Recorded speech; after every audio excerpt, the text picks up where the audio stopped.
ทุกคนเจ้าเคยเป็นคือข้อยบ่ข้อยน่ะเป็นคนหนึ่งที่มีโลกส่วนตัวสูงอยู่คนเดียวกินคนเดียวขี้ก็ยังคนเดียวคนคือข้อยบ่เข้าสังคม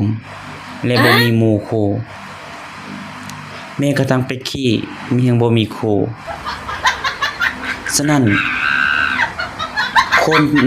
ทั้งโลกเขาจึงเบิ่งว่าข้อยมีความโลกส่วนตัวสูงก็เลยบ่มีไผเข้าใกล้แม้กระทั่งหมู่ไปเอิ้นกินเบียร์ก็ยังบ่ไปเพราะย้านว่าเขากินสู้เฮาบ่ไหวแล้ว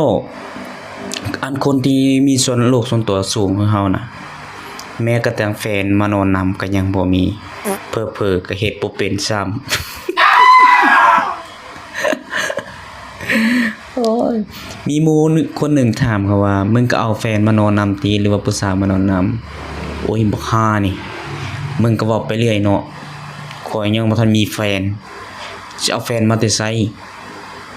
แม้กระทั่งจีบสาวก็ยังบ่เป็นข้อยก็ตอบไปว่าเราก็ถามว่าโอ้ยบักคุกขี้มึงเอ้ยมึงเคยเบิ่งนางแสกบ่ มึงเข้าไปเบิ่งนางแสกแล้วมึงเขาเฮ็ดแนวใดมึงก็เฮ็ดตามจังซั่นแหละโอ้ย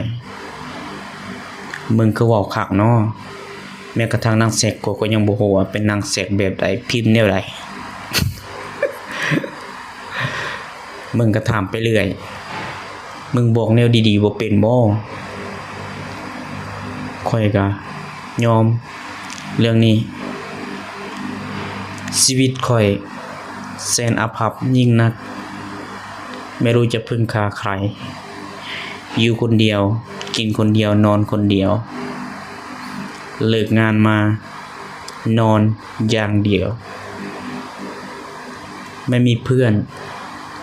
ไม่มีแฟนแม้กระทั่งชีวิตผมเองก็ยังไม่มีอะไรเป็นตัวเป็นตน เพราะเฮามันโลกส่วนตัวสูงนะแฟนก็ยังบ่มี